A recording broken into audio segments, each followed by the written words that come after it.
داری کے مسلح سپاہی دنداتے ہوئے اندر گھس آئے تھے اور وہ قہر بار نگاہوں سے قالینوں کی جانب دیکھ رہی تھی۔ بلا شبہ وہ مطیع اور خوف زدہ بھی تھی، کیونکہ اس نے سارا سے متعلق بہت کچھ سن رکھا تھا اور اسے اس بات کا یقین ہو چکا تھا کہ سارنگ کو اسی نے موت کے گھاٹ اتارا ہے۔ کالکا بھی متجسس و منتظر نگاہوں سے قالینوں کی جانب دیکھ رہا تھا، جہاں سے اب تک میں وہ لڑکی نمودار ہونے والی تھی جس نے تمام قبائلیوں کی نیندیں حرام کر رکھی تھیں۔ جلدی سے سامنے آ جاؤ ورنہ یہیں گولیوں کی بچھاڑ کر دوں گی، داری نے غرا کر کہا، مگر سارا اتنی جلدی ہار ماننے والی نہیں تھی۔ اسے کالکا کی عہد خلافی کا بہت رنج ہوا تھا، مگر فی الوقت وہ اس کے خلاف کوئی کارروائی نہیں کر سکتی تھی۔ اس نے اپنی آستین سے تیز دھار خنجر نکال لیا تھا اور اب آہستگی سے خیمے کی مضبوط چادر کو کاٹنے میں مصروف عمل تھی۔ یقیناً چادر کٹنے کی آواز داری اور اس کے خونخوار حواریوں نے بھی سن لی تھی۔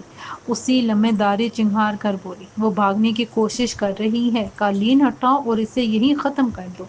وہ فوراً آگے بڑھے اور قالین اٹھا اٹھا کر ایک طرف پھینکنے لگے۔ اسی لمحے خیمے کی چادر چاک اڑی اور سارا چست لگا کر ہوا ہو گئی۔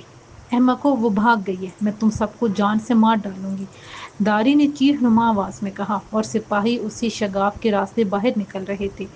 کچھ دیر بعد کالکا اور داری بھی باہر نکل آئے۔ دن نکلنے میں زیادہ دیر نہیں تھی، اچھی خاصی روشنی پھیل چکی تھی، مگر اس روشنی کے باوجود کہیں بھی سارا کا نام و نشان تک نہیں تھا۔ جوں جوں خبر پھیلتی گئی، پورا قبیلہ شور مچاتا ہوا حرکت میں آنے لگا۔ وہ خیموں کی آڑ میں چھپتی چھپاتی بجلی کی کوندی کی طرح لپکتی چلی جا رہی تھی۔ من کچھ سپاہیوں کی نظر اس پر پڑی اور وہ دیوانہ وار اس کے پیچھے بھاگنے لگے۔ داری کی برماتی ہوئی نگاہیں کالکا پر مرتکز تھیں۔ اگر تم مجھے پہلے بتا دیتے تو یہ صورتحال نہ ہوتی، اس نے برہمی سے کہا۔ میں تمہیں بتانے ہی والا تھا، مگر اس سے پہلے میں اسے اعتماد میں لے کر کچھ باتیں اگلوانا چاہتا تھا، وہ فوراً بولا۔ اس موضوع پر ہم بعد میں بات کریں گے، مجھے وہ لڑکی ہر حال میں زندہ چاہیے۔ ٹھیک ہے، یہ میری وجہ سے ہوا ہے اور میں جانتا ہوں کہ اسے میں ہی پکڑ سکتا ہوں، کالکا نے اپنی رائفل سنبھالتے ہوئے کہا۔ تو پھر کھڑے میرا منہ کیا دیکھ رہے ہو، جلدی جاؤ اور اسے لے کر آؤ، وہ جلا کر بولی۔ میرے ساتھ آؤ بخشل، اس نے اپنے آدمی سے کہا۔ کچھ ہی دیر میں وہ گھوڑے دوڑاتے چلے جا رہے تھے۔ کالکا نے اپنے ساتھ صرف بخشل کو ساتھ لیا تھا، کیونکہ اب وہی اس کا قابل بھروسہ اور بااعتماد آدمی تھا۔ مجھے نہیں لگتا کہ ہم اسے پکڑ پائیں گے، بخشل نے کہا۔ ہم اس کے پیچھے نہیں جا رہے، ہم بھاگ رہے ہیں، کالکا نے کہا۔ کہاں جائیں گے ہم، اس نے بے یقینی سے پوچھا۔ سنیاس قبیلے، شاہ تاج کے پاس۔ مگر ہم بھاگ کیوں رہے ہیں، اپنے ہی قبیلے سے؟ بخشل، اب وہ ہمارا قبیلہ نہیں رہا، وہاں رہنے میں اب ہماری جان کو خطرہ ہے، وہ بولا۔ اس طرح تو داری پوری طرح قابض ہو جائے گی، اس نے خدشہ ظاہر کیا۔ وہ قابض ہو چکی ہے، کالکا نے تعصب سے کہا۔ شاہ تاج کے پاس کچھ دن رہ کر ہم کوئی تدبیر کر لیں گے، تب تک وہ بہت مضبوط ہو جائے گی۔ اس کا انجام بھی سارنگ ایسا ہی ہوگا، وہ جتنے بھی مضبوط ہو جائے، ایک گولی اس کو نیست و نابود کر دے گی۔ داری کے آدمیوں نے بھی سارا کا پیچھا نہیں چھوڑا تھا۔ وہ جس قدر تیز بھاگ سکتی تھی بھاگ رہی تھی، مگر بکھرے ہوئے سپاہی شور و غل مچاتے ہوئے بدستور اس کے تعاقب میں تھے۔ وہ ٹبے کی قبرستان میں پہنچ گئی تھی۔ زمین کی آغوش میں سوئے ہوئے ان گنت لوگ عبرت کی کہانیاں سنا رہے تھے۔ حد نظر تک قبریں، خوددار جھاڑیاں اور برگد کے متعدد درخت نظر آ رہے تھے۔ وہ بھاگتی ہوئی گردن گھما کر اپنے عقب میں بھی دیکھ لیتی تھی۔ متعاقب دشمن اب اس کی نظر کے آثار میں نہیں آ رہے تھے۔ لگتا ہے وہ کسی اور جانب نکل گئے ہیں، اس نے خود کلامی کے انداز میں کہا اور برگد کے ایک درخت کے نیچے بیٹھ کر سستانے لگی۔ رابعہ کا خیال اس کے دماغ پر دستک دے رہا تھا۔ وہ اسے عطاؤ کو داری کے رحم و کرم پر نہیں چھوڑنا چاہتی تھی، مگر حالات ہی ایسے پیدا ہو گئے تھے کہ اگر وہ فرار نہ ہوتی تو یقینی طور پر ماری جاتی۔ کالکا نے اپنے مفاد کے لیے اسے قربان کرنے میں کوئی کسر نہیں چھوڑی تھی، مگر عین وقت پر اس نے تخت یہ تختک کے مصادق بازی لگا دی تھی۔ شور و غل مچاتے ہوئے مکالیوں کی آوازیں دم بدم معدوم ہوتی چلی جا رہی تھیں۔ اس کے اندازے کے مطابق وہ کسی اور جانب نکل گئے تھے، چنانچہ اس نے کچھ دیر سستا لینے میں کوئی حرج نہیں سمجھا۔ اب اسے شہروز اور وکی کی فکر بھی ستا رہی تھی۔ دل میں طرح طرح کے وسوسے سر ابار رہے تھے۔ یہ ممکن ہی نہیں تھا کہ وہ ترتیب شدہ لائے عمل کے برعکس کوئی قدم اٹھاتے، مگر وہ نہیں آئے تھے، اور یہی بات اس کے ذہن میں کانٹے کی طرح چبھ رہی تھی۔ اچانک پھر سے بلند ہونے والے شور و غل نے اس کے خیالات کے تسلسل کے آئینوں کو پاش پاش کر دیا اور وہ چونک کر کھڑی ہو گئی۔ بلا شبہ یہ مکالی سپاہی تھے جو شور مچاتے ہوئے قبرستان میں داخل ہو گئے تھے۔ اس نے متلاشی نظروں سے اپنے چاروں طرف میں دیکھا۔ وہ دو روپوش ہونے کے لیے کوئی مناسب جگہ ڈھونڈ رہی تھی، مگر اسے کامیابی نہیں ہوئی۔ دم بدم مکالیوں کی آوازیں اس کے قریب سے قریب تر چلی آ رہی تھیں۔ اس نے برگد کے گھنے درخت پر چڑھ کر چھپنے کا سوچا، مگر پھر خود ہی اپنے خیال کی نفی کر دی۔ من اس کی نگاہ چند فرلونگ کے فاصلے پر پڑی۔ یہ ایک کشادہ اور غار نما گڑھا تھا۔ اس کے پاس سوچنے کے لیے بالکل بھی وقت نہیں تھا۔ وہ قبرستان کی گھاس زدہ زمین پر گھٹنوں کے بل چلتی ہوئی بجلی کی سی تیزی سے اس گڑھے میں اترتی چلی گئی۔ اندر پہنچتے ہی اسے سب سے پہلا جو احساس ہوا، اس نے اس کے رونگٹے کھڑے کر دیے۔ وہ کوئی گڑھا نہیں، ایک قبر تھی جسے امداد زمانہ نے منہدم کر دیا تھا، تاہم اب اس کے پاس اسی قبر میں دبکے رہنے کے سوا کوئی چارہ نہیں تھا۔ چنانچہ وہ دم سادے کسی لاش کی طرح بھری مٹی پر پڑی رہی۔ جوں جوں آوازیں قریب آ رہی تھیں، وہ مزید آگے کھسکتی جا رہی تھی۔ دفتن کوئی نوکیلی چیز اس کی پسلیوں سے مس ہوئی اور اسے جھرجھری سی آ گئی۔ یقیناً یہ کسی عہد قدیمہ کے مردے کا ڈھانچہ تھا جو اپنی عبرت کی روداد سنا رہا تھا۔ اچھی خاصی سردی کے باوجود وہ پسینے میں شرابور تھی۔ اب شک و شبے کی کوئی گنجائش نہیں رہی تھی کہ وہ لید میں مردے کے ڈھانچے کے اوپر عین اس جگہ بحث و حرکت پڑی تھی جہاں میت کو دفن کیا جاتا ہے۔ مختلف اقسام کے حشرات الارض اپنی موجودگی کا بھرپور احساس دلا رہے تھے، مگر وہ دم سادے لیٹی رہی، ورنہ دوسری صورت میں یہی قبر اس کی مستقل اور آخری آرام گاہ بھی ثابت ہو سکتی تھی۔ اسی لمحے مکالیوں کا ہجوم گویا اس کے سر پر پہنچ گیا۔ میں نے کچھ دیر پہلے کسی کو اسی جگہ پر دیکھا ہے، ایک آدمی بولا۔ تو وہ کہاں چلی گئی؟ ہو سکتا ہے وہ کوئی بھٹکتی ہوئی بدروح ہو، دوسرا بولا۔ تم مذاق سمجھ رہے، مگر مجھے یقین ہے کہ یہاں کوئی تھا، اس نے پر یقین لہجے میں کہا۔ سب چاروں طرف میں پھیل جاؤ، اگر وہ یہیں کہیں ہے تو مل جائے گی، کسی اور نے کہا، اور پھر وہ بھاگتے ہوئے ادھر ادھر بکھرنے لگے۔ تاہم دو تین آدمی اب بھی وہیں موجود تھے۔ سچ پوچھو تو ایسی ہی عورت کو قبیلے کی سردار ہونا چاہیے، اسے ایک آدمی کی آواز سنائی دی۔ یقیناً وہ اسی کی بابت کہہ رہا تھا۔ ہاں، مل جائے تو داری کے پاس لے جانا اور اسے کہنا کہ یہ ہے ہماری نئی سردار، دوسرا بنا کر بولا۔ یار تو برا ہی مان گیا، میں تو اسی لڑکی کے بارے ہی سوچ رہا ہوں، لگتا ہے اسے زمین نکل گئی ہے۔ کچھ دیر کے لیے خاموشی چھا گئی۔ شاید دوسرا آدمی اس کی بات پر غور کر رہا تھا۔ کئی لمحوں بعد وہ بولا تو اس کی آواز میں دبا دبا جوش تھا۔ تم ٹھیک کہہ رہے ہو، اسے زمین ہی نگل گئی ہے۔ کیا مطلب؟ مطلب یہ ہے کہ اسے اسی گڑھے نے نگل لیا ہے جس کے پاس ہم بیٹھے ہوئے ہیں، اس نے کہا، اور تارا کی چیخ نکلتے نکلتے رہ گئی۔ اسے جتنی بھی آیتیں زبانی یاد تھیں وہ زیر لب پڑھتی جا رہی تھیں۔ اوئے دادو، یہ گڑھا نہیں قبر ہے، اور قبر میں کوئی زندہ آدمی کیسے داخل ہو سکتا ہے؟ وہ بے یقینی سے بولا۔ قبر بھی گڑھا ہی ہوتا ہے، آج پہلی بار قبر سے زندہ مردہ نکلے گا یا پھر زندہ دفن ہو جائے گا؟ میں سمجھا نہیں۔ بعد میں سمجھاؤں گا، پہلے جاؤ اور گورگن سے گدال لے آؤ، داؤد نے کہا۔ اچھا، میں ابھی لے آتا ہوں۔ وہ اسی طرف سارنگ کی قبر تیار کر رہے ہیں، وہ بولا۔ اوئے سارنگ، شیطان پر لعنت بھیج اور جلدی گدال لے کر آ، اس نے جلا کر کہا، اور وہ منہ بناتا ہوا گورگن کی جھونپڑی کی جانب بھاگنے لگا۔ مجھے معلوم ہے تم قبر کے اندر چھپی ہوئی ہو، جلدی سے باہر آ جاؤ ورنہ اسی گڑھے کو تمہاری قبر بنا دوں گا، اس نے گڑھے کے اندر منہ ڈال کر کہا۔ جواباً وہ کچھ نہیں بولی، تاہم ایک بار پھر اس کے جسم کے رونگٹے کھڑے ہو گئے تھے۔ تو پھر ٹھیک ہے، کئی لمحوں بعد وہ گویا ہوا، اگر تمہیں یہ جگہ ہی پسند ہے تو میں کیا کر سکتا ہوں؟ عین ممکن ہے وہ اندر بھی داخل ہو جاتا، مگر لاشعوری طور پر وہ سارا سے خوف زدہ تھا، کیونکہ اس سے بھی دوسرے لوگوں کی طرح یقین تھا کہ ٹبے کے سب سے بڑے شیطان سارنگ کو اسی نے مارا ہے۔ نیز اس کے مطابق اس کے پاس کوئی ہتھیار بھی ہو سکتا تھا۔ کچھ دیر میں اس کا ساتھی گدال لے کر آ گیا اور وہ مزید کوئی بات کیے بغیر اس گڑھے میں مٹی پھینکنے لگے۔ اب بھی وقت ہے، باہر آ جاؤ ورنہ زندہ دفن کر دوں گا، کچھ مٹی ڈالنے کے بعد دادو نے کہا، مگر وہ دم سادے لیٹی رہی۔ دادو، اندر کوئی بھی نہیں ہے، ورنہ زندہ دفن ہونے پر انسان تلوار یا بندوق سے مرنے کو ترجیح دیتا ہے، دوسرے آدمی نے کہا۔ ہو سکتا ہے اندر کوئی نہ ہو، مگر اس قبر کا منہ تو بند کرنا ہے نا، دادو نے کہا، اور تیزی سے گدالیں بھر بھر کے مٹی اندر پھینکنے لگا۔ مسلسل مٹی گرنے سے قبر کے اندر دھول اور گرد و غبار کا طوفان امڈ پڑا تھا۔ اب اسے سانس لینے میں مشکل ہو رہی تھی اور اس نے بد کرتے تمام اپنی سانس روک رکھی تھی۔ بے بسی کے احساس نے اس کی آنکھوں میں پانی بھر دیا اور وہ آواز نکالے بغیر روتے ہوئے دعا مانگنے لگی۔ میرے اللہ، میں تیری رحمت اور معززی کی منتظر ہوں، مجھ پر اپنا خصوصی کرم کر اور اس مشکل سے نجات دے۔ اس نے دعا مانگی اور اپنی آنکھیں بند کر لیں۔ اب بھر بھری مٹی اس کی آنکھوں اور منہ میں گھسنے لگی تھی۔ تازہ ہوا کی آمد و رفت بند ہونے سے حبس بھی بڑھ گیا تھا۔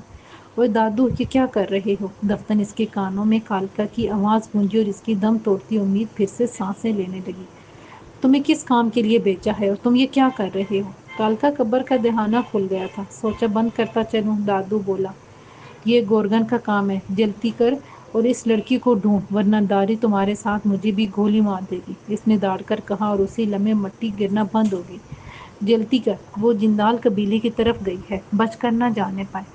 یہ بخشل کی آواز تھی۔ اس کی بڑھتی ہوئی امید پھر سے ٹوٹنے لگی تھی، کیونکہ کالکا بھی تو دشمن تھا، ورنہ وہ اسے داری کے حوالے کیوں کرتا؟ مگر اس قبر میں گھٹ گھٹ کر مرنے سے تو بہتر ہے کہ کالکا یہ داری کے ہاتھوں ماری جاؤں، اس نے سوچا اور آنکھیں بند کر لیں۔ بخشل، جلدی سے مٹی باہر نکال، وہ مر جائے گی۔ دادو کے جانے کے بعد کالکا نے کہا، پھر اس سے مخاطب ہوا، بے فکر ہو جاؤ اور آہستگی سے سانس لیتی رہو، میں آ گیا ہوں، اس نے قبر کے دہانے میں منہ ڈال کر کہا، اور وہ قدرے مطمئن ہو گئی۔ تاہم اس نے کہا کچھ نہیں، لگتا ہے مر گئی ہے۔ بخشل گدال چلاتے ہوئے بولا، نہیں، زندہ ہوگی، کیونکہ اس اندر داخل ہوتے تھوڑی ہی دیر ہوئی ہے، کالکا نے کہا۔ شکر ہے، ہم دیکھ رہے تھے، اس نے کہا اور تیزی سے مٹی نکالنے لگا۔ کچھ دیر میں اتنا شگاف بن گیا تھا کہ وہ اس میں سے بآسانی نکل سکتی تھی۔ چنانچہ اس نے مردہ ڈھانچے کو الوداع کہا اور پیچھے کی جانب سرکنے لگی۔ میرا ہاتھ پکڑو اور باہر آ جاؤ، کالکا کی آواز سنائی دی۔ جلدی کرو، ادھر گورگن اور کچھ آدمی سارنگ کی قبر تیار کر رہے ہیں۔ اس نے جلدی سے اپنی جانب بڑھا ہوا اس کا ہاتھ تھام لیا۔ دوسرے ہی لمحے اس نے زور سے اسے کھینچا اور وہ باہر نکل کر لمبی لمبی سانسیں لینے لگی۔ مان اسے کھانسی کا دورہ سا پڑ گیا۔ وہ کھانستی ہوئی اپنے کپڑے چاٹ کر آنکھیں صاف کرنے لگی۔ بھائی مان گئے تمہیں، شہری لڑکی، کالکا گرم جوشی سے بولا، تم تو زندہ ہی قبر میں داخل ہو گئے، اور یہ سب تمہاری وجہ سے ہوا۔ وہ کھانستی ہوئی درستگی سے بولی، تم نے بھی کوئی کسر نہیں چھوڑی تھی مجھے مروانے میں۔ مجھے اندازہ ہو گیا تھا کہ داری کو شک ہو گیا ہے میرے خیمے میں تمہاری موجودگی کا۔ وہ اس کی طرف پانی کی چھاگل بڑھاتے ہوئے بولا، میں اگر اسے نہ بتاتا تو وہ مجھے فوراً مار دیتی۔ اس نے ہاتھ منہ دھوئے پانی پیا اور جاگل اسے واپس دیتے ہوئے بولی، اور تم نے اپنی جان بچانے کے لیے مجھے موت کے منہ میں دھکیل دیا۔ تم تو پہلے ہی موت کے منہ میں تھی، لیکن مجھے اندازہ تھا کہ تم کسی نہ کسی طرح نکل جاؤ گی۔ اب یہاں سے نکلنا چاہیے، وہ لوگ شکاری کتوں کی طرح بھاگتے پھر رہے ہیں، بخشل نے کہا۔ یہ ٹھیک کہہ رہا ہے، مگر ہم جائیں گے کہاں؟ ظاہر ہے کہ جندال قبیلے کو تو نہیں جا سکتے، وہ بولی۔ جندال قبیلے؟ بخشل جائے گا اور انہیں حالات سے آگاہ کرے گا، پھر یہ واپس داری کے پاس جائے گا اور اسے بتائے گا کہ کالکا کو شہری لڑکی نے اغوا کر لیا ہے۔ تم میرے ساتھ سنیاس قبیلے جاؤ گی، وہاں ہم شاہ تاج سردار سے مشاورت کے بعد کوئی قدم اٹھائیں گے۔ کالکا نے فوراً ہی پورا پلان بنا لیا۔ ٹھیک ہے، میں تم پر دوبارہ بھروسہ کر رہی ہوں، وہ بولی۔ اب اس کی سانسیں قدرے مستحکم ہو چکی تھیں۔ میں نے تمہیں قبر سے نکالا، کیا یہ ثبوت کافی نہیں ہے؟ وہ اس کی طرف ایک جدید اور خطرناک رائفل بڑھاتے ہوئے بولا۔ اس دوران بخشل گھوڑے کو ایڑ لگا کر جندال قبیلے روانہ ہو چکا تھا۔ بالی اور اتاؤ کا کیا ہوگا؟ ہم انہی کے لیے شاہ تاج کے پاس جا رہے ہیں، تب تک دایا ماں کچھ نہ کچھ کر ہی لے گی۔ شاہ تاج کیا کرے گا؟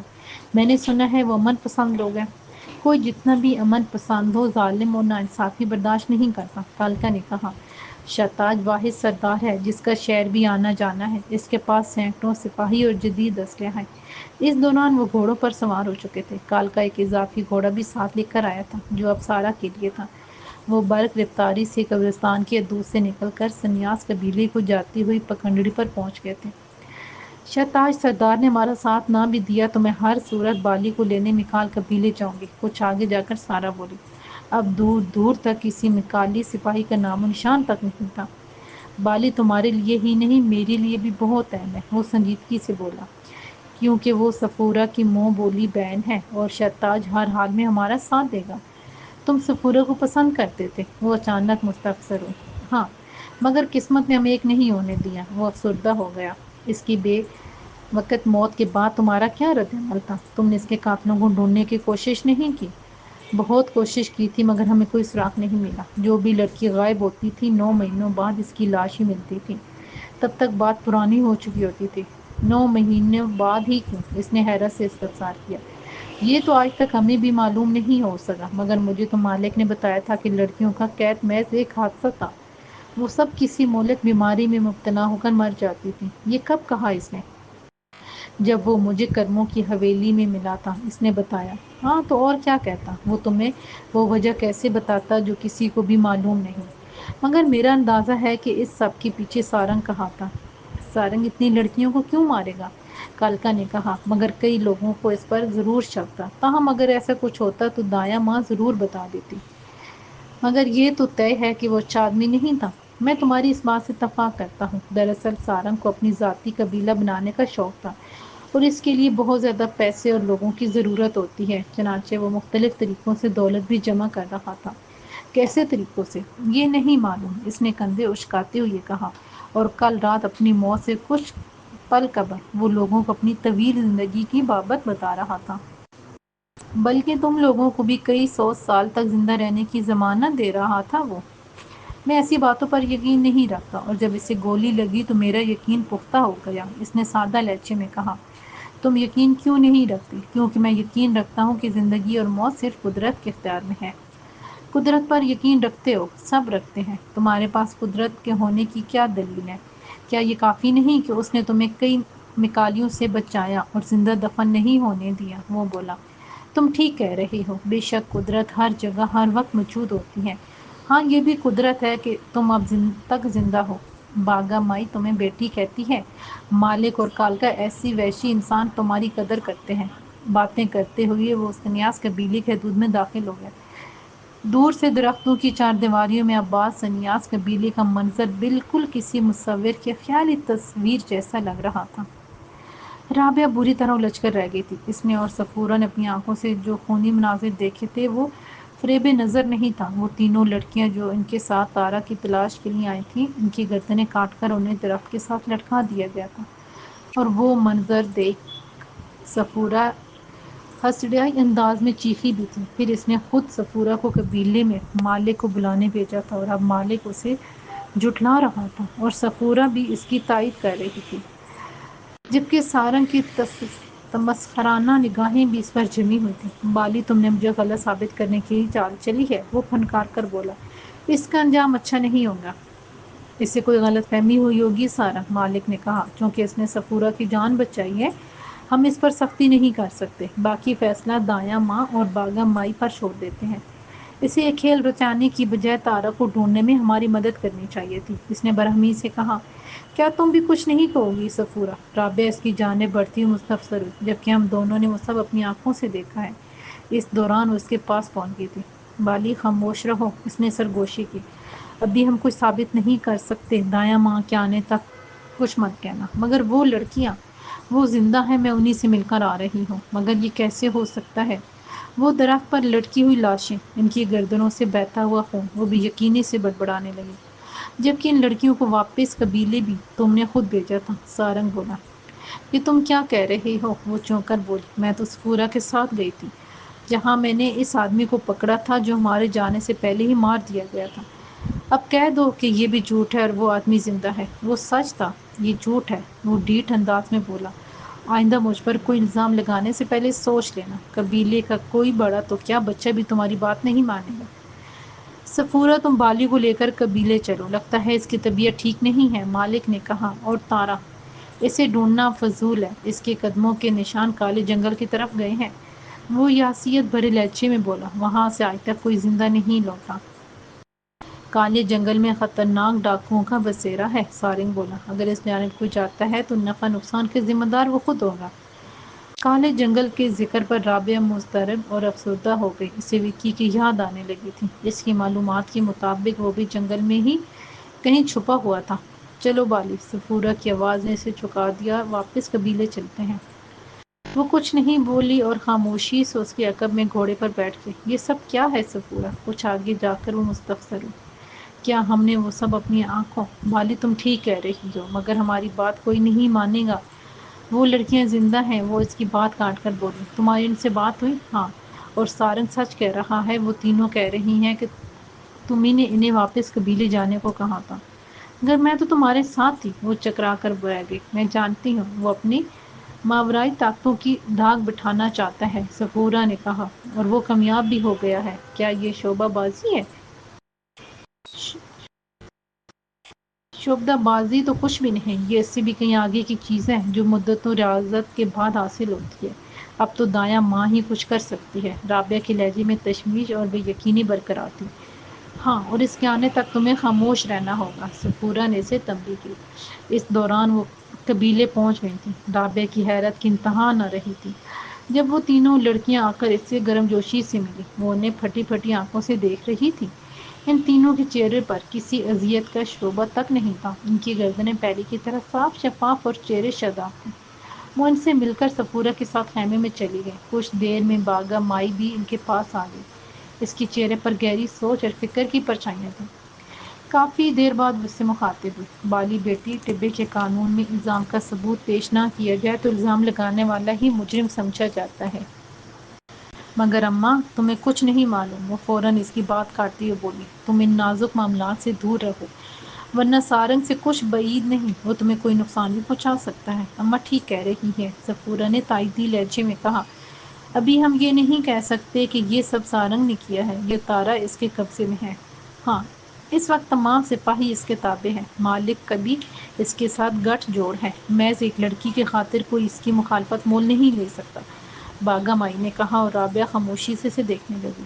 مگر میں نے تو جو دیکھا وہی کہا ہے۔ کافی دیر تک خاموش رہنے کے بعد وہ بولی، مجھے تارا کی فکر ہے اور کچھ نہیں۔ تارا کو اب بھول ہی جاؤ تو بہتر ہے۔ نہ جانے کیوں اسے باگا مائی کا لہجہ تلخ محسوس ہوا تھا۔ اس کی جاتی ہی سفورہ بھی آنکھیں بند کر کے لیٹ گئی۔ اسے محسوس ہو گیا تھا کہ اب وہ بھی اس سلسلے میں کوئی بات نہیں کرنا چاہ رہی۔ چنانچہ وہ بھی چپ سادے پڑی رہی۔ اس طرح کئی دن گزر گئے۔ اس دوران کوئی قابل ذکر واقعہ رونما نہیں ہوا، مگر تارا زندہ یا مردہ کسی صورت میں بھی نہیں ملی۔ سارنگ سے ایک دو بار اس کا سامنا ہوا تھا، مگر وہ اس سے کترانے لگی تھی اور وہ بھی اسے نظر انداز کر رہا تھا۔ دایاں ماں ابھی تک سنیاس قبیلے میں ہی تھی اور فی الوقت اس کی واپسی سے متعلق کچھ نہیں کہا جا سکتا تھا۔ مزید کچھ روز کوئی واقعہ ہوئے بغیر گزر گئے۔ تارا اب کے سہ پارینہ بن چکی تھی۔ جندالی اس تلخ واقعہ کو بھول رہے تھے کہ اچانک ایک رات چندا بھی غائب ہو گئی۔ اس واقعے نے جندال قبیلے میں طوفان برپا کر دیا تھا۔ چندا کو بھی کئی دن تک تلاش کیا جاتا رہا، مگر وہ بھی نہیں ملی، اور یہ تو شروعات تھی۔ اس سے آگے چند روز میں وہ تینوں لڑکیاں بھی غائب ہو گئیں۔ اس دوران دایاں ماں بھی واپس آ گئی تھی۔ مالک اور باگا مائی سر جوڑ کر بیٹھنے پر مجبور ہو گئے تھے۔ لڑکیوں کو اغوا کا تسلسل تب تک نہیں رکا جب تک قبیلے سے نوجوان لڑکیاں ختم نہیں ہو گئیں۔ کوئی سراغ اور سرا نہیں مل رہا تھا۔ ایک بے رحم خوف نے قبیلے کو اپنی لپیٹ میں لے رکھا تھا، حتیٰ کہ دایاں ماں اور سارنگ بھی کچھ نہیں کر پا رہے تھے۔ اب قبیلے میں صرف تم دو لڑکیاں ہی باقی رہ گئی ہو، سفورہ کے خیمے میں باگا مائی اور دونوں سے مخاطب تھی۔ کوشش کرنا کہ کہیں دور اکیلے نہ جاؤ۔ ہم نے پہرے کا نظام بھی سخت کر دیا ہے، مگر پہرے کے باوجود لڑکیاں غائب ہو رہی ہیں، بلکہ اب تو ختم ہی ہو گئی ہیں۔ رابعہ کہے بغیر نہ رہ سکی۔ میں سوچ رہی ہوں ہمیں کالے جنگل میں جانا چاہیے، سفورہ بولی، ہو سکتا ہے کوئی سراغ ہاتھ آ جائے۔ سفورہ، یہ کام ہم بھی کر چکے ہیں، باگا مائی بتانے لگی۔ پہلے مالک نے کچھ آدمی بھیجے تھے، وہ لوٹ کر نہیں آئے۔ پھر سارنگ نے کچھ آدمیوں کو بھیجا، وہ بھی ابھی تک نہیں آئے۔ ہو سکتا ہے پس پردہ سارنگ ہی۔ بالی، تمہیں کتنی بار کہا ہے کہ سوئے سوئے سانپ اور کتے کی دم پر پاؤں نہیں رکھتے۔ سفورہ نے فوراً اس کی بات کاٹ دی۔ دایاں ماں اگر اس سلسلے میں خاموش ہے تو یقیناً سارنگ اس میں شامل نہیں۔ باگا مائی بولی، ایک آدھ لڑکی کی بات ہوتی تو قبیلے کے کسی آدمی پر شک بھی کیا جا سکتا تھا۔ اس کی بات بعید از قیاس نہیں تھی۔ چنانچہ اب رابعہ بھی سوچنے لگی، بلکہ اس بات سے متفق ہونے پر مجبور ہو گئی تھی کہ اسے اس سلسلے میں سارنگ شامل نہیں۔ قبیلے کی فضا میں خوف و ہراس پھیل گیا تھا۔ چند ایک کم سن لڑکیاں باقی تھیں، مگر وہ بھی کہیں آنے جانے سے ڈرتی تھیں۔ کوئی رونق اور چہل پہل نہیں رہی تھی۔ یوں لگتا تھا کہ جیسے بھی کچھ ہی دیر پہلے قیامت نے سب کچھ ختم کر دیا ہو۔ ہر چہرے پر خوف اور افسردگی گویا آ ٹھہری تھی۔ یہاں تک کہ کبھی بھی سنجیدہ نہ ہونے والا عطاؤ بھی چپ چپ رہنے لگا تھا۔ ہم اس وقت تباہی کے دہانے پر کھڑے تھے، رابعہ نے سفورہ سے کہا۔ وہ خیمے میں اس کے سامنے بیٹھی گہری سوچ میں مستغرق تھی۔ اگر آس پاس کے قبائل کو پتہ چل گیا تو اسے جندال قبیلے کی کمزوری سمجھیں گے۔ وہ چونکتے ہوئے بولی، تم ٹھیک کہہ رہی ہو، مگر مجھے اس وقت سب سے زیادہ فکر تمہاری ہے اور میں تمہاری وجہ سے فکر مند ہوں۔ وہ اس کی جانب دیکھتی ہوئی یہ گویا ہوئی، اوپر سے مالک اور باغا مائی کی خاموشی بھی پریشانی میں اضافے کا سبب ہے۔ وہ بھی ہماری طرح مجبور اور لا علم ہے، صفورہ نے گہری سانس لیتی کہا۔ یہاں تک کہ دایاں ماں نے بھی چپ سادھ رکھی ہے۔ اور سارا؟ وہ زیادہ تر قبیلے سے باہر ہی رہتا ہے، عطاؤ بتا رہا تھا کہ اپنے آدمیوں کے ساتھ کالے جنگل میں بھٹکتا رہتا ہے۔ شاید وہ کوئی گم شدہ لڑکیوں کا کوئی سراغ ڈھونڈنے کی کوشش کر رہا ہے۔ مگر پتہ نہیں کیوں میرا شک بار بار اسی پر جاتا ہے، رابعہ نے کہا۔ کالے جنگل میں جو بھی جاتا ہے واپس نہیں آتا، مگر یہ تو ہر بار آ جاتا ہے۔ تم بھی تو تارا کے ساتھ متعدد مرتبہ کالے جنگل میں گئی اور واپس بھی آ گئی تھی۔ صفورہ اسے سوچتی ہوئی نگاہوں سے دیکھتے ہوئے بولی۔ ہم زیادہ آگے نہیں گئے تھے۔ تارا اس سلسلے میں انتہائی محتاط اور عقل مند تھی۔ مگر اب میں جنگل میں ضرور جاؤں گی۔ اس بار صفورہ کچھ نہیں بولی، جبکہ رابعہ کو یقین تھا کہ وہ اسے باز رہنے کی تلقین کرے گی۔ بلکہ خلاف توقع اس نے کہا، تم جسے ڈھونڈ رہی ہو، اگر ہم اسے ڈھونڈنے میں کامیاب ہو جائیں تو شاید اس بھید بھرے جنگل کا کوئی سراغ بھی ہاتھ آ جائے۔ یہ تم کہہ رہی ہو؟ ہاں، میں یہ سب ختم ہوتے ہوئے دیکھنا چاہتی ہوں۔ صفورہ نے سنجیدگی سے کہا، تو پھر ہم کل چلیں گے۔ رابعہ پرجوش ہو گئی۔ اچھا، دایاں ماں کا پراسرار آئینہ کیا کہتا ہے؟ کسی فوری خیال کے تحت اس نے استفسار کیا۔ دایاں ماں نے اس سلسلے میں چپ سادھ رکھی ہے اور اس کی طرح اس کا آئینہ بھی خاموش ہے، صفورہ نے بتایا۔ تو اس کی وجہ کیا ہو سکتی ہے؟ ہو سکتا ہے یہ اس کے بس کی بات نہ ہو، یا پھر کچھ ایسا ہو جو وہ بتانا نہ چاہ رہی ہو۔ اس نے امکان ظاہر کیا، خیر وقت کے ساتھ یہ گرہ بھی کھل جائے گی۔ تب تک ہم دو لڑکیاں بھی نہیں رہیں گی، رابعہ بڑبڑائی اور صفورہ ایسے ترہم آمیز نگاہوں سے دیکھنے لگے۔ یہ سب کچھ اس وقت ہوا جب دایاں ماں سنیاس قبیلی گئی ہوئی تھی۔ کچھ دیر سوچنے کے بعد رابعہ پھر سے بولی، کیا یہ محض اتفاق ہے؟ اب تم اس پر بھی شک کر رہی ہو؟ وہ اسے گھورنے لگی۔ ہو سکتا ہے یہ اتفاق نہ ہو، اور ہو سکتا ہے یہ محض اتفاق ہی ہو۔ میں جس معاشرے سے آئی ہوں وہاں عموماً وہی جرم ہوتا ہے جو شک کے دائرے سے ہزاروں میل دور ہو۔ ہوتا تو یہاں بھی ایسا ہی ہے۔ وہ اس سے متفق ہوتے ہوئے یہ بولی، لیکن اگر تم اسے سارنگ کی ماں ہونے کی وجہ سے مشکوک سمجھ رہی ہو تو کچھ کہا نہیں جا سکتا۔ شکر ہے تم نے میری بات کسی سے اتفاق تو کیا۔ میں تمہاری ہر بات کو صحیح سمجھتی ہوں، مگر ہمارے پاس کوئی ثبوت جب تھا نہ ہے اب ہے، صفورہ نے کہا۔ رہی بات سنیاس قبیلے کی تو ان سے ہمارے تعلقات اچھے نہیں ہیں۔ ہاں، مگر دایاں ماں کہیں بھی جانے پر پابندی نہیں ہے۔ ان سے تمہارے قبیلے کے تعلقات اچھے کیوں نہیں ہیں؟ جبکہ میں نے سنا ہے کہ شہتاج ایک امن پسند اور سلجھا ہوا آدمی ہے، رابعہ نے پوچھا۔ یہ سچ ہے، مگر اس نے میرا رشتہ مانگا تھا اور اماں نے انکار کر دیا۔ یوں تعلقات کشیدہ ہو گئے۔ انکار کی وجہ کالکا تھا؟ ہاں، مگر شہتاج کو یہ بات معلوم نہیں، حالانکہ وہ کالکا کا دوست بھی ہے، اس نے بتایا۔ مگر یہ کوئی گہری دشمنی تو نہ ہوئی نا؟ اس نے اظہار خیال کیا۔ یہاں اس سے بڑی کوئی دشمنی ہوتی ہی نہیں۔ تو اس سے بتایا جا سکتا تھا کہ تمہاری منگنی کالکا سے ہو چکی ہے، اس کی مہلت ہی نہیں ملی۔ مالک اور شہتاج کے درمیان جھگڑا ہو گیا تھا، اماں نے بھی اس کے خوب لتے لیے تھے۔ تو یہ بات ہے، رابعہ نے مختصراً کہا اور خاموش ہو گئی۔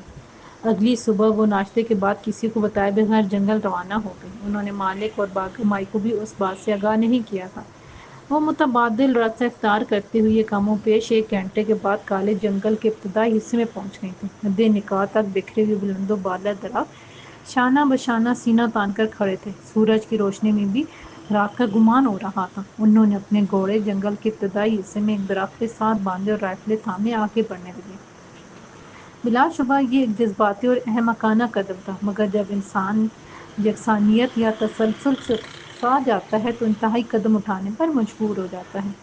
انہوں نے بھی یہی نہیں سوچا کہ ان کا سامنا کسی درندے، بھیڑیے یا ڈاکوؤں کے کسی خطرناک گروہ سے بھی ہو سکتا ہے، مگر اس حقیقت سے بھی انکار ممکن نہیں کہ تنگ آمد بجنگ آمد کے بعد انسان کچھ بھی نہیں سوچتا، پھر تو بس تخت یا تختہ۔ کافی دیر چلنے کے بعد وہ جنگل کے گھنے اور تاریک حصے میں داخل ہو گئے۔ ابھی تک انہیں کوئی ذی نفس نظر نہیں آیا تھا، یہاں تک کہ کوئی درندہ یا بھیڑیا بھی نظر سے نہیں گزرا تھا، تاہم وہ پوری طرح محتاط اور کسی حد تک خوفزدہ بھی تھیں۔ مزید نصف گھنٹہ چلنے کے بعد وہ مزید گھنے اور تاریک حصے میں پہنچ گئیں۔ صفورہ نے عقلمندی یہ کی تھی کہ وہ مختلف جگہوں اور درختوں پر اپنے خنجر سے نشان لگاتی چلی آ رہی تھی تاکہ واپسی میں راستہ ڈھونڈنے دشواری نہ ہو۔ یہی وہ وقت تھا جب اچانک ایک عورت کی کرہ نما آواز سنائی دی اور وہ دونوں چونک کر ایک دوسرے کی جانب دیکھنے لگی۔ وہ کرہ نہیں بلکہ ایک آہ تھی، درد میں ڈوبی ہوئی سسکی تھی۔ وہ دبے پاؤں آواز کے ماخذ کی جانب بڑھنے لگی۔ اب پاؤں تلے چرچراتے خشک پتوں کی آواز بھی ان کے رونگٹے کھڑے کر رہی تھی۔ ماں نے وہی درد انگیز آواز دوبارہ سنائی دی اور فوراً ہی معدوم بھی ہو گئی، جیسے کسی نے اس کے منہ پر ہاتھ رکھ کر خاموش کر دیا ہو۔ وہ تا دیر اس آواز کی منتظر رہیں مگر وہ آواز انہیں دوبارہ سنائی نہیں دی۔ لگتا ہے کوئی عورت رو رہی تھی، رابعہ نے سرگوشی کی۔ ایسا ہی ہے مگر اسے خاموش کر دیا گیا ہے، صفورہ نے دھیمے لہجے میں کہا۔ البتہ اس کی آواز میں دبدبہ جوش ظاہر ہو رہا تھا۔ میرا خیال ہے ہم نے سراغ ڈھونڈ لیا ہے۔ ہم ڈھونڈ لیں گے، اس نے پر یقین لہجے میں کہا۔ یہ لوگ بہت زیادہ ہوں گے، اس نے خدشہ ظاہر کیا۔ میں انتظام کر کے آئی ہوں، اتاؤ سپاہیوں کے ساتھ ہمارے پیچھے آ رہا ہے، صفورہ نے بتایا اور رابعہ مصنوعی ناراضی سے اسے گھور کر رہ گئی۔ اس دوران وہ مزید آگے بڑھ گئی مگر اب کوئی آواز، کوئی حرکت نہیں تھی۔ محتاط انہیں اندازہ ہو گیا ہے، صفورہ نے آہستگی سے کہا۔ کسی بھی لمحے ہم پر حملہ ہو سکتا ہے۔ میں تیار ہوں اور چاہتی ہوں کہ کوئی حملہ کرے، ہو سکتا ہے یہ کالے جنگل کے بدنام زمانہ ڈاکو ہوں۔ تم اب بھی وکی بارے سوچ رہی ہو، صفورہ بولی۔ جواباً اس نے کچھ نہیں کہا مگر وہ یہ سوچ رہی تھی۔ اس کا دل بری طرح دھڑک رہا تھا۔ یک بارگی اس کی آنکھوں کے پردہ بصارت پر وکی کا چہرہ ابھر آیا۔ یہ وہی شخص تھا جو مصیبتوں کے موسم میں اس کے ساتھ سائے کی طرح ہم قدم رہا تھا۔ اس نے گولی کھائی، اپنا خون بھی بہایا، پھر مفرور ہو کر جنگلوں، صحراؤں اور بیابانوں میں بھٹکنے لگا۔ اس نے اپنی زندگی، تعلیم، مستقبل کے حسین خواب، دوست اور خونی رشتے بھی پس پشت ڈال دیے تھے۔ اگرچہ اس وقت تک محبت کا اظہار بھی نہیں ہوا تھا، وہ تو اسے جانتا تک بھی نہیں تھا۔ وکی کہاں ہو تم؟ اچانک میرے سامنے آ جاؤ، میں اسے کالے جنگل کو ہی باغ ارم سمجھ لوں گی، اس نے دل میں سوچا اور اس کے ہونٹوں پر مسکراہٹ رقص کرنے لگی۔ بالی ہم موت کے منہ میں ہیں اور تم مسکرا رہی ہو۔ صفورہ کی سرگوشی نے اسے ایک دم الرٹ کر دیا۔ مسکرا نہیں رہی، خود کو حوصلہ دے رہی ہوں۔ اس نے جھوٹ بولنے کی کوشش کی۔ نہیں، یہ حوصلہ نہیں، امید ہے۔ تمہیں لگتا ہے تم نے اسے ڈھونڈ لیا ہے مگر محتاط اور چوکس رہو، ہم نادیدہ دشمن کے نشانے پر بھی ہو سکتے ہیں۔ چنانچہ وہ محتاط و متعہد ہو کر اس کے عقب میں آگے کی طرف بڑھتی رہی۔ دفتن شور و غل برپا ہوا اور آن واحد میں متعدد نقاب پوش مسلح افراد انہیں چاروں طرف سے گھیر لیا۔ وہ تعداد میں 20 کے لگ بھگ تھے۔ انہوں نے سیاہ رنگ کے چوغا نما لمبے کرتے اور ان کے ساتھ کھلی ڈلی شلواریں پہن رکھی تھیں۔ سر پر سیاہ پگڑیاں اور منہ پر انہی پگڑیوں کے پلوں سے نقاب کر رکھے تھے۔ نیم اندھیرے میں ان کی بھیڑیوں کی طرح چمکتی ہوئی آنکھیں ان دونوں پر جمی ہوئی تھیں۔ ان کے ہاتھوں میں جدید آٹومیٹک رائفلیں موت اگلنے کے لیے بتاب تھیں۔ اسی لمحے ان دونوں نے وہی مانوس کرہ نما آواز سنی۔ یہ اسی عورت کی آواز تھی جو انہوں نے کچھ دیر پہلے سنی تھی۔ تم اسے چپ نہیں کروا سکتے، ایک نقاب پوش نے دوسری کی جانب گھورتے ہوئے اغرا کر کہا۔ وہ سخت تکلیف میں ہے، دوسرے نے بتایا۔ مجھے چھوڑ دو ظالمو، مجھ پر رحم کرو۔ پھر اس سے وہی درد میں ڈوبی ہوئی آواز سنائی دی۔ ایک دم رابعہ کے ذہن میں کوندا سا لپکا اور وہ تڑپ کر صفورہ کی جانب دیکھتی ہوئی یہ بولی، یہ تارا کی آواز ہے۔ وہ بھی یہی سوچ رہی تھی، وہ تارا کی آواز وہ لاکھوں میں بھی پہچان سکتی تھی۔ وہ فوراً حرکت میں آ گئی۔ اس نے اپنی رائفل کا رخ اسی آدمی کی طرف کیا جو ابھی کچھ دیر پہلے اپنے ساتھی کو اسے چپ کروانے کی بات کر رہا تھا، اور گھبرا کر بولی، لڑکیاں ہمارے حوالے کر دو ورنہ تمہارے سینے میں سوراخ کر دوں گی۔ لیکن وہ تمسخر اڑاتی نگاہوں سے اسے گھورتا ہوا اس کی جانب بڑھنے لگا۔ شہروز اور وکی اسی لیے مبہوت و حیران نہیں تھے کہ انہوں نے اس قدر خوبصورت لڑکی پہلے کبھی نہیں دیکھی تھی، بلکہ ان کی حیرانی کی وجہ یہ تھی کہ ٹبے کے کسی قبیلے میں ایسی خوبصورت اور طرح دار لڑکی بھی ہو سکتی ہے۔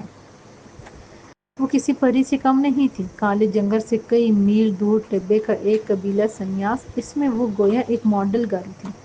دراز قد، کمان کی تانت کی مانند تنا ہوا، بھرپور جسم، گھنی سیاہ پلکیں، گور اندھیرے کی طرح سیاہ اور بڑی بڑی آنکھیں، لمبی گردن میں چمکتا ہوا سنہرا ہار جو بلا شبہ سونے کا تھا، اور اس میں چمکتے ہوئے زمرد و یاقوت کے پیش و قیمت پتھر کیروسین سے جلتی لالٹین کی روشنی میں جلملا رہے تھے۔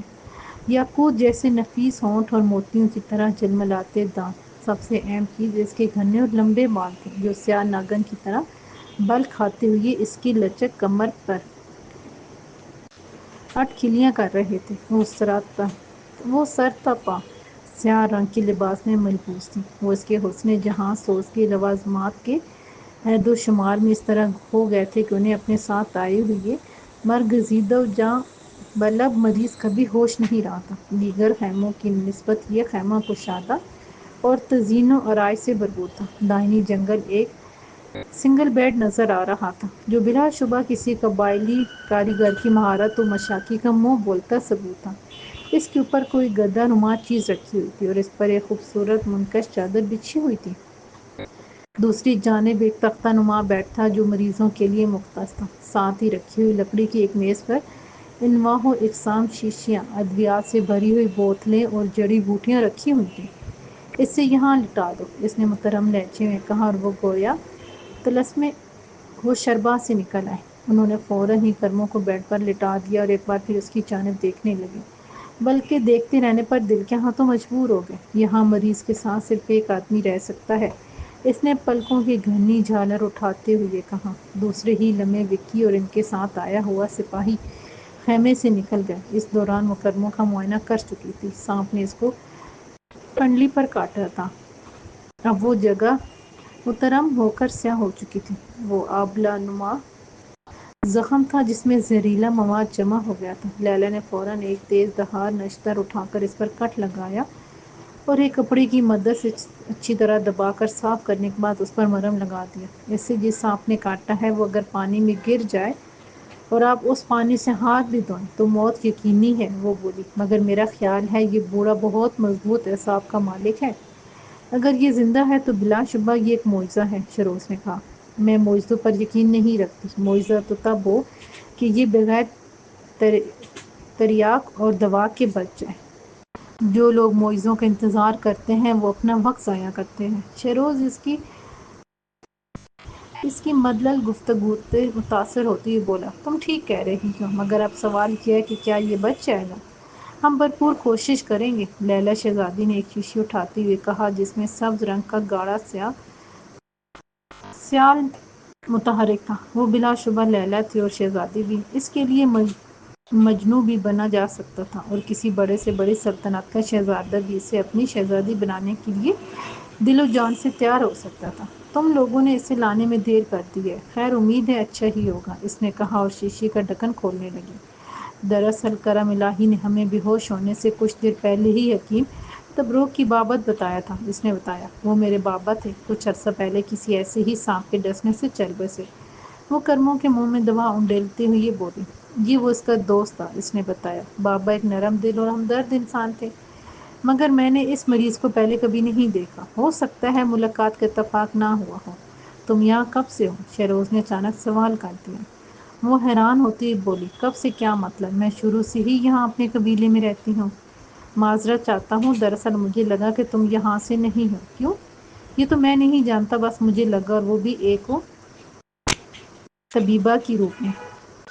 لگتے تو تم بھی یہاں کے نہیں ہو۔ وہ اس کے مستعار شدہ قبائلی لباس کو دیکھتے ہوئے بولی، ویسے میں باقاعدہ طبیبہ نہیں ہوں، البتہ سانپ کے ڈسے مریضوں کا علاج شوق سے کرتی ہوں، کیونکہ میرے بابا بھی سانپ کے ڈسنے سے مرے تھے اور مجھے تریاق معلوم تھا۔ کچھ دیر توقف کے دوران وہ گہری لیتے ہوئے دوبارہ بولی، یہ تریاق ہر قسم کے سانپ کے زہر کے لیے استعمال ہوتا ہے، اس نے کہا اور کرموں کے نبض پر اپنی مخروطی انگلیاں رکھیں۔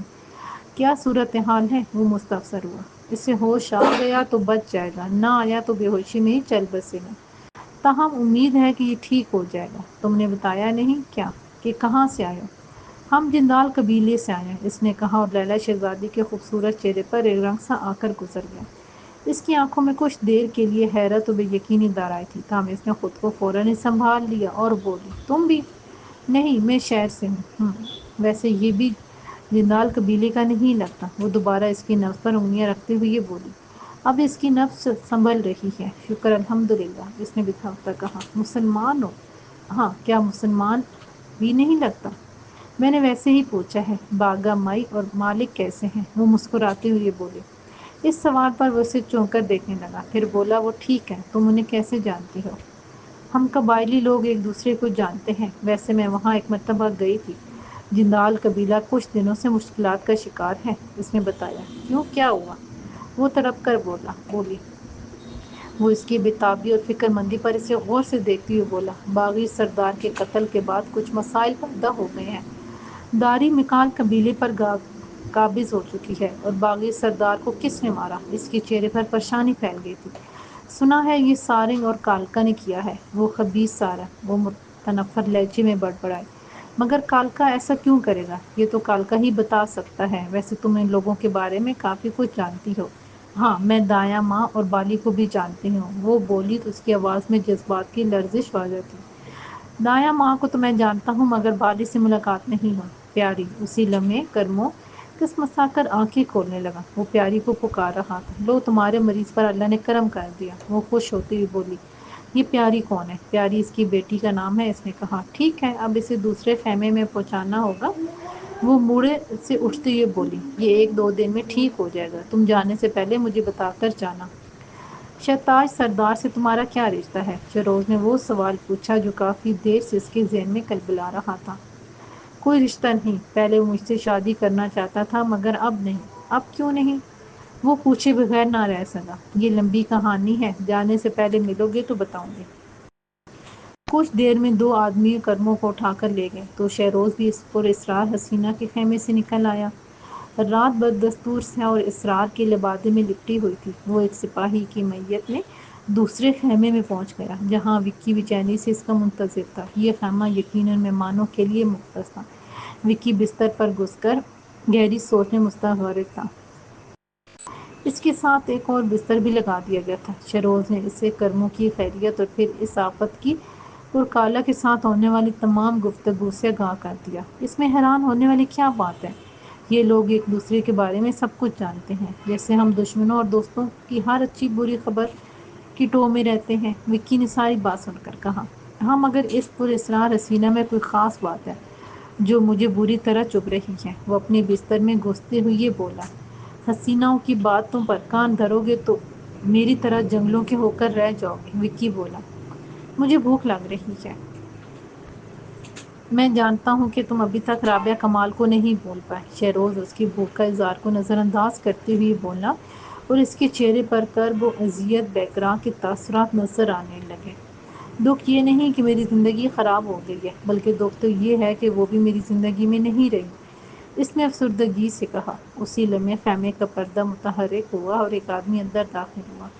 اس کے ہاتھ میں کھانے کا تھال تھا۔ وہ اس کے سامنے رکھتے ہوئے بولا، یہ کھا لو، لیلا شہزادی نے بھیجا ہے، میں پانی لے کر آتا ہوں۔ وہ انہیں بے تاثر نگاہوں سے دیکھتا ہوا چلا گیا۔ کھانے میں جنگلی پرندوں کا بھنا ہوا گوشت، بڑی بڑی روٹیاں اور دودھ بھی تھا۔ وہ ایسے کھانے کو ترس رہے تھے، چنانچہ اس پر ٹوٹ پڑے۔ اس دوران وہی آدمی مٹی کے ایک برتن میں پانی اور ایک پیالہ رکھ کر چلا گیا تھا۔ لیلا شہزادی کافی مہربان عورت ہے، وکی نے کہا، اور خوش مزاج بھی، مگر جندال قبیلے کے نام پر وہ چونک سی گئی تھی۔ اس نے لقمہ منہ میں رکھنے سے پہلے کہا، یہ لوگ ایسے ہی ہوتے ہیں، فراخ دل اور کھلے مزاج کے۔ کوئی خوش فہمی نہ پال لینا، ورنہ ہماری قبریں تو کیا لاشیں بھی نہیں ملیں گی۔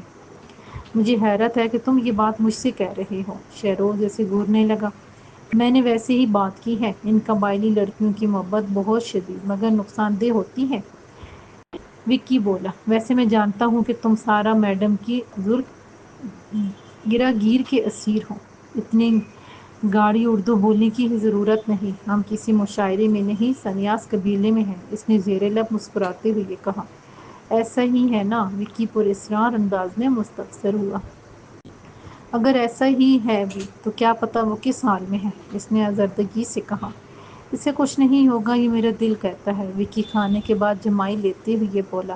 اب سو جاؤ، مجھے نیند آئی ہے۔ کچھ ہی دیر میں اس کے خراٹے گونجنے لگے اور شہروز لیلا شہزادی سے متعلق سوچنے لگا۔ اسے اس کے رویے نے الجھن میں ڈال دیا تھا۔ وہ جندال اور میکال قبیلے کے سب لوگوں کو جانتی تھی، یہاں تک کہ سارنگ کے نام پر اس نے شدید نفرت کا اظہار بھی کیا تھا۔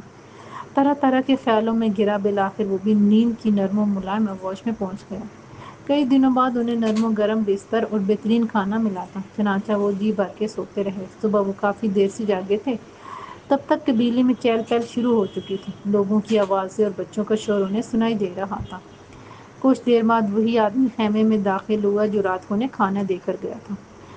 ہمارا مریض اب کیسا ہے؟ اسے دیکھتے ہی وکی نے استفسار کیا۔ ٹھیک ہے، کچھ دیر کے لیے جاگا تھا، ہم نے دوا دے دی تھی، پھر سو گیا۔ وہ برتن اٹھاتے ہوئے بولا۔ اور لیلا شہزادی؟ شہروز نے کہا۔ وہ بھی سو رہی ہے، تم اٹھ کر منہ ہاتھ دھو لو، ناشتے کے بعد شہتاج سردار تم سے ملنے آئے گا، اس نے بتایا۔ وہ اس خیمے میں آئے گا؟ اس نے استفسار کیا۔ ہاں، اس نے مختصراً کہا اور باہر نکل گیا۔ وہ فوراً اٹھے اور خیمے سے نکل کر ایک آدمی کے ساتھ کنویں پر چلے گئے۔ یہ پرانے دور کا کنواں تھا جس میں سے چرخی کی مدد سے بالٹی کے ساتھ رسی باندھ کر پانی نکالا جاتا تھا۔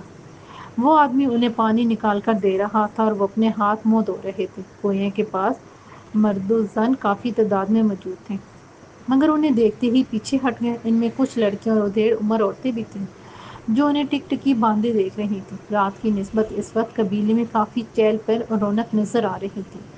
زمین کے سینے پر ایستادہ سرمئی رنگ کے خیموں کے آگے لوگ چٹائیاں اور موڑے ڈال کر بیٹھے دھوپ سیک رہے تھے۔ بچوں کی کلکاریاں، خواتین کے کہکے اور اسلحہ بردار مردوں کی باتیں اور گپ شپ انہیں بھی سنائی دے رہی تھی۔ ہماری بندوقیں کہاں ہیں؟ مانس صندل پر نظر پڑتی شہروز نے پوچھا۔ یہ وہی سپاہی تھا جو رات میں مرکزی گیٹ پر پہرا دے رہا تھا۔ وہ سردار کے خیمے میں ہے، اس نے بلا تامل بتایا۔ میں تمہیں ہی ڈھونڈتا ہوا ادھر آیا ہوں۔ شہتاج سردار نے تمہیں اپنے خیمے میں بلایا ہے، تم ناشتہ بھی انہی کے ساتھ ہی کرو گے۔ وہ دونوں ایک دوسرے کو بے یقینی سے دیکھنے لگے۔ پھر وکی بولا، مگر ہم تو اسے نہیں جانتے، وہ ناشتہ ہمارے ساتھ کیوں کرے گا؟ یہ بات تم سردار سے ہی پوچھ لینا۔ ویسے ناشتے کی فرمائش سردار نے نہیں، ان کے پاس آئی ایک مہمان لڑکی نے کی ہے۔ اسے تمہاری وہ کھلونا بندوق بہت پسند آئی ہے۔ وہ یقیناً سنائپر گن کی بات کر رہا تھا، ورنہ وہ تو تم سے ملنے تمہارے خیمے میں ہی آ رہا تھا۔ وہ کھلونا بندوق ایک میل کے فاصلے پر کھڑے بندے کو مار گراتی ہے۔ شہروز نے اس کی قیادت میں چلتے ہوئے یہ کہا۔ اچھا، مان لیتا ہوں، صندل نے استہزائیہ قہقہ بلند کرتے ہوئے کہا۔ وہ اس کی بات کو مذاق سمجھ رہا تھا۔ میں ایک میل دور جا کر کھڑا ہو جاتا ہوں، تم مجھے گولی مارو، لگ گئی تو میں تمہیں انعام دوں گا، تمہیں گولی لگ گئی اور مر جاؤ گے، پھر انعام کیسے دو گے؟ وکی نے کہا اور وہ جوش سا ہو کر اسے گھورنے لگا۔ کچھ دیر میں وہ ایک خوبصورت خیمے کے سامنے پہنچ گئے تھے جس کے دروازے کے سامنے دو مسلح آدمی مستعد اور چوکس انداز میں کھڑے تھے۔ صندل کے اشارے پر انہوں نے راستہ چھوڑ دیا اور وہ اس کی معیت میں اندر داخل ہو گئے۔ مذکورہ خیمہ ایک طرح سے ڈرائنگ روم ہی نظر آ رہا تھا۔ اس کی تزئین و آرائش پر خوب محنت کی گئی تھی، مگر وکی اور شہروز کے لیے سب سے حیران کن بات وہاں سارہ کی موجودگی تھی۔ وہ ایک منکس اور خوبصورت چٹائی پر کالکا کے ساتھ براجمان تھی۔ ان کے سامنے ایک خوش شکل اور خوش لباس آدمی بیٹھا ہوا تھا۔ اس کی عمر 35 سے 40 کے لگ بھگ ہوگی۔ اس کی مشت بھر داڑھی اور سر کے لمبے بال اس پر خوب جچ رہے تھے۔ ان دونوں کے اندر داخل ہوتے ہی اٹھ کر کھڑے ہو گئے۔ سارہ کی نگاہیں ان دونوں پر مرتکز تھیں۔ میڈم، آپ یہاں؟ شہروز نے کالکا اور شہتاج سے مصافحہ کرتے ہوئے حیرت سے کہا۔ یہ عالم ممکنات ہے شہروز، وہ اس کی بات کاٹتے ہوئے بولی۔ تم دونوں ٹھیک ہو؟ اس کی نگاہیں وکی پر جا ٹھہری۔ ہم ٹھیک ہیں، بس آپ کی فکر تھی، وہ بولا۔ یہ کالکا ہے، باغی سردار کا بیٹا، وہ انہیں ایک دوسرے سے متعارف کرواتے ہوئے بولے، اور یہ سنیاس قبیلے کا سردار شہتاج۔ رسمی تعارف اور حال احوال کے بعد وہ چٹائی پر بیٹھ گئے۔ کچھ ہی دیر میں صندل ناشتہ لے کر آ گیا۔ ناشتے میں بھنا ہوا گوشت اور ابلے ہوئے موٹے چاول تھے۔ ناشتہ خاموشی اور نظروں کے تبادلوں کے درمیان کیا گیا۔ اب بتاؤ کرم الہی کیسا ہے؟ ناشتے کے بعد سارہ نے پوچھا۔ اب ٹھیک ہے، اسے سانپ نے ڈس لیا تھا، شہروز نے بتایا۔ ہم ساری بات سن چکے ہیں۔ اگر سردار شہتاج کے خیمے میں مجھے یہ گن نظر نہ آتی تو شاید ہماری ملاقات نہ ہوتی۔ سارہ نے کچھ فاصلے پر رکھی ہوئی سنائپر گن کی طرف اشارہ کیا۔ تم لوگوں سے پہلے تمہاری شہرت ہم تک پہنچ چکی تھی، شہتاج نے پہلی مرتبہ گفتگو میں حصہ لیتے ہوئے کہا۔ ہماری قسمت میں تم لوگوں کی مہمان نوازی تھی، ہم آپ کے شکر گزار ہیں، سارہ نے کہا۔ نہیں، شکر گزار تو میں ہوں کہ آپ کی وجہ سے میرا جگری دوست کالکا بھی مجھے مدتوں بعد مل گیا ہے، اس نے کالکا کے کندھے پر ہاتھ مارتے ہوئے کہا۔ جس نے جہاں جہاں ملنا اور بچھڑنا ہوتا ہے یہ ازل سے طے ہو چکا ہے، سارہ نے کہا اور اپنی آنکھیں وکی پر مرتکز کر دیں۔ اس کی آنکھوں میں دبدبا، جوش اور بے پناہ خوشی ہلکولے دے رہی تھی۔ ایسے حالات میں بھی آپ مجھے خوش اور پرجوش لگ رہی ہیں، شہروز نے دھیمی لہجے میں کہا۔ بات ہی ایسی ہے، مگر ابھی بتاؤں گی نہیں، اس نے سرگوشی کی، اس پر بعد میں بات کرتے ہیں۔ یقیناً وہ اسے رابعہ کمال کی بابت بتانا چاہ رہی تھی، مگر شہتاج کے خیمے اور وہ بھی کالکا کی موجودگی میں سے اتنی بڑی خوشی کی بات بتا کر خوشی کا مزہ غارت نہیں کرنا چاہتی تھی۔ دوسرے، اسے یہ خدشہ بھی لاحق تھا کہ اگر رابعہ کو داری نے مار ڈالا ہوا تو اس کی اذیت بڑھ جائے گی۔ چنانچہ اسی احساس کے تحت اس نے چپ سادھ لی۔ پھر وہ سب لوگ آپس میں باتیں کرنے لگے، سب اپنی اپنی آپ بیتی ایک دوسرے کے گوش گزار کر رہے تھے۔ کالکا سے متعلق انہیں جو خدشات لاحق تھے اب دور ہو چکے تھے۔